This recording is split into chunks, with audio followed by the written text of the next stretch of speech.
విజయనగరం జిల్లా బొబ్బిలి మండలం మల్లంపేట గ్రామంలో ఓ మహిళ ఆందోళన దిగిన పరిస్థితి కనిపిస్తూ ఉన్నది. తన భర్త పూర్తిగా చూడట్లేదని, పెళ్లి చేసుకునేటప్పుడు ఒక రకంగా చెప్పి సాఫ్ట్వేర్ ఉద్యోగం అని చెప్పి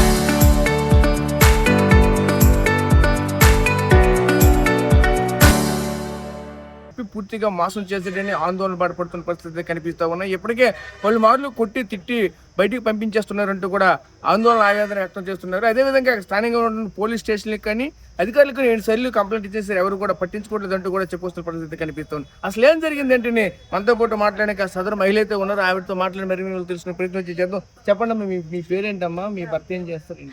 నా పేరు రామలక్ష్మి సార్. మా భర్త ఒక కన్స్ట్రక్షన్ కంపెనీలో జాబ్ చేశారు సార్, సాఫ్ట్వేర్ ఇంజనీర్ అని చెప్పి. వెళ్ళిన తర్వాత కన్స్ట్రక్షన్ కంపెనీలో చేశారు. కొన్నాళ్ళకి ఆ ఉద్యోగం కూడా మానేశారు సార్.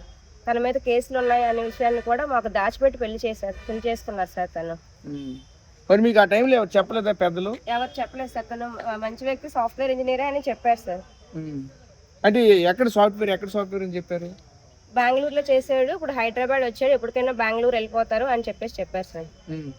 ఇప్పుడు ప్రెసెంట్ పరిస్థితి ఎలా ఉంది? ఆయనతో మీరు కాపురం చేశారు, ఆల్రెడీ ఒక పాప కూడా పుట్టింది. ఇప్పుడు మరి మీరు ఎందుకు ఈ విధంగా డిస్టర్బెన్స్ పడుతున్నారు? ఆల్రెడీ సాఫ్ట్వేర్ ఉద్యోగం అన్నారు కదా. సాఫ్ట్వేర్ ఉద్యోగం కాదు సార్, కన్స్ట్రక్షన్ చేశారు. ఇప్పుడు అది కూడా మానేసి ఒక ఆఫీస్ అనేది పెట్టారు సార్, రాస్ స్పేసెస్ అని. ఇప్పుడు అది కూడా తీసేసారు సార్. తీసేసి తన మీద ఇప్పుడు మాదాపూర్లో కూడా పోలీస్ స్టేషన్లో కేసులు అవి కూడా ఉన్నాయి సార్ తన పేరు మీద. మరి ఇప్పుడు మల్లంపేటలో మీరు ఆందోళన పడుతున్నారు. అసలు మీకు ఏం కావాలి? మీ భర్త నుండి మీకు ఏం కావాలి? భర్త మీకు ఏ విధంగా మోసం చేసేది చెప్పండి.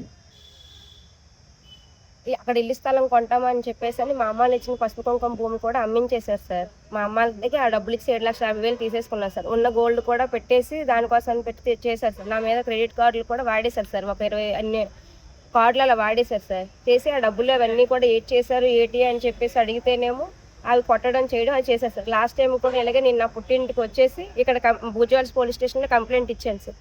తర్వాత మళ్ళీ మా పాప ఉంది కదా అని చెప్పేసి నేను వెళ్ళిపోయిన తర్వాత కూడా కొట్టడం చేయడం అది చేశారు సార్. చేసి అక్కడ నుండి ఇల్లు కూడా ఖాళీ చేసి ఇక్కడ మల్లంపేట వచ్చారు సార్. ఇక్కడ కూడా గొడవలు అయితే మా అత్తయ్య మా మామయ్య బయటకు వచ్చేసేం పెట్రోల్ వేసి తగలబెట్టేస్తామని చెప్పి నోటుకొచ్చిన బూతులు తిట్టేసి అవన్నీ చేశారు సార్. ఆ వీధిలో వాళ్ళందరూ కూడా ఈ విషయం తెలుసు సార్. ఇక్కడ నేను భయపడి మా పాపను తీసుకొని వెళ్ళిపోయాను సార్. వెళ్ళిపోయి మా భూజవాల్స్ పోలీస్ స్టేషన్లో కంప్లైంట్ పెడితే ఎఫ్ఐఆర్ 3 మీద ఫైల్ చేసి అందులోని మా అత్తయ్య మామయ్య అసలు హెరాస్ చేయలేదు అని చెప్పి వాళ్ళ పేర్లు తీసేశారు సార్. తీసేసి మేము ఎస్పీ గారి దగ్గరికి కూడా వెళ్ళాం సార్. వెళ్ళినా కూడా వాళ్ళు లేరు, హెరాస్ చేయలేదు అని అంటున్నారు, మీరు కోర్టుకు వెళ్ళి చూసుకోండి అని చెప్పేసి అన్నారు సార్. అంటే ఇక్కడ పోలీస్ స్టేషన్ కంప్లైంట్ ఇచ్చేసరి తీసుకోవట్లేదు, వాళ్ళ పైన పూర్తిగా ఎఫ్ఐఆర్ నమోదు చేయట్లేదా? అవును సార్. మరి దానిపైన మీరు ఎస్పీ దగ్గరికి వెళ్ళి ఎస్పీ గారు మాట్లాడారా? ఏఎస్పీ మేడంతో మాట్లాడాం సార్. మీరు కోర్టులో వెళ్ళి ప్రొటెస్ట్ పిటిషన్ వేసుకొని చేసుకోవాలి అని చెప్పేసి అన్నారు సార్. మేడం పూర్తిగా ఇన్వెస్టిగేషన్ చేస్తూ తెలుస్తుంది మేడం, ఆ వీధిలో వాళ్ళందరికీ కూడా తెలుసు మేడం అని చెప్పేసి అన్నాను సార్. నేను మీరు ఎక్కడ నివాసం ఉండేవాళ్ళు? మీ భర్త మీరు ఎక్కడ ఉండేవాళ్ళు? మేము కొండాపూర్ హైదరాబాద్లో ఉండేవాళ్ళం సార్. అక్కడ నుండి ఖాళీ చేసి వచ్చాం సార్. ఇప్పుడు మల్లంపేటలోనే ఉన్నాం సార్. అంటే మీ భర్తను మీకు ఎటువంటి న్యాయం కావాలి? మీకు ఏం కావాలి? నాకు నా భర్త కావాలి సార్. ఇవి గొడవలు అవడానికి కారణం అత్త మామలే సార్. వాళ్ళే మేము వదిలేసి నువ్వు వెళ్ళు, అక్కడ వెళ్ళి బతుకు అని చెప్పేసి వాళ్ళే చెప్తున్నారు సార్. మమ్మల్ని విడదీయడానికి కారణం కూడా అత్త మామలే సార్. అంటే సాఫ్ట్వేర్ ఉద్యోగం చేసేవాళ్ళు సాఫ్ట్వేర్ ఉద్యోగం కోసం మోసం చేశారని చెప్తూ ఉన్నారు. అసలు మిమ్మల్ని మోసం చేసి మీకు తెలుస్తూ ఉన్నదా? అసలు మోసం చేశారు వాస్తవంగానే? అది వాస్తవమే సార్. ఒక కన్స్ట్రక్షన్ కంపెనీలో వెళ్ళి చేశారు సార్. తర్వాత ఏమో పాప పుట్టిన తర్వాత కంపెనీ పెట్టాను అని చెప్పేసి అని అన్నారు సార్. ఇప్పుడు అది కూడా లేదు సార్. ఇప్పుడు సాఫ్ట్వేర్ కంపెనీ పెట్టలేదు, ఏం కాదు సార్. ఇంటీరియర్ డిజైన్ అని ఒక కంపెనీ అనేది పెట్టారు సార్. అంతే సార్. ఓకే. మరి మీ పాపకి మీకు ఎటువంటి న్యాయం కావాలి? మీకు ఇప్పుడు ఏం కావాలి? మీరు ఇప్పుడు ఇక్కడ ఉన్నటువంటి పోలీసులకు కానీ లేదా ఇప్పుడు మీరు కంప్లైంట్ ఇవ్వబోతున్న అధికారులకు కానీ ఇప్పుడు మల్లంపేటలో మీరు ఇప్పుడు ఆందోళన పడతామని మీకేం కావాలి? మేమిద్దరం ఉండడానికి ఒక నివాసం అనేది కావాలి సార్. నాకు మా భర్త కావాలి సార్. ఓకే.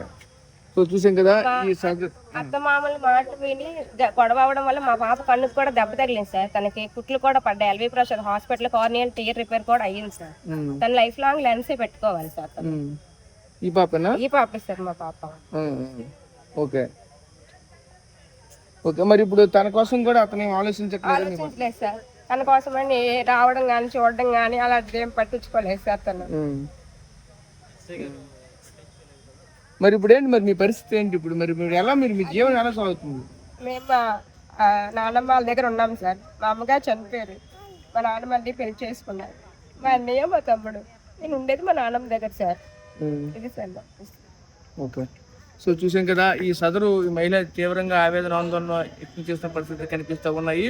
ఎందుకనగా ముఖ్యంగా చూస్తే ఓ వ్యక్తి అయితే సాఫ్ట్వేర్ ఎంప్లాయీ అని చెప్పేసి ఆ రోజు మోసం చేశారు. అదేవిధంగా ఒక ఇంటీరియర్లో ఏదో కంపెనీ పెట్టామని చెప్పేసి అయితే మళ్ళీ అక్కడి నుంచి అయితే కాపురం అయితే కొనసాగించారు. కానీ నేటి వరకు కూడా అటువంటిది ఏది కూడా జరగలేదంటూ కూడా చెప్పుకొస్తున్న పరిస్థితి కనిపిస్తూ ఉన్నాయి. సదరు చూసుకుంటే ఈ బేబీ కూడా తీవ్రంగా గాయపాలు చేసినటువంటి పరిస్థితి కూడా కనిపించింది.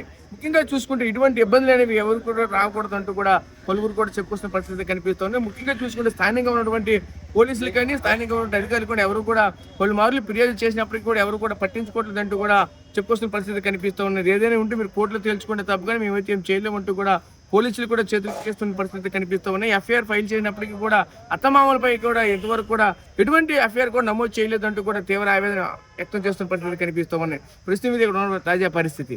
కెమెరా పర్సన్ నాటి రాజేష్, RTV, బొబ్బుల నుంచి, విజయనగరం జిల్లా.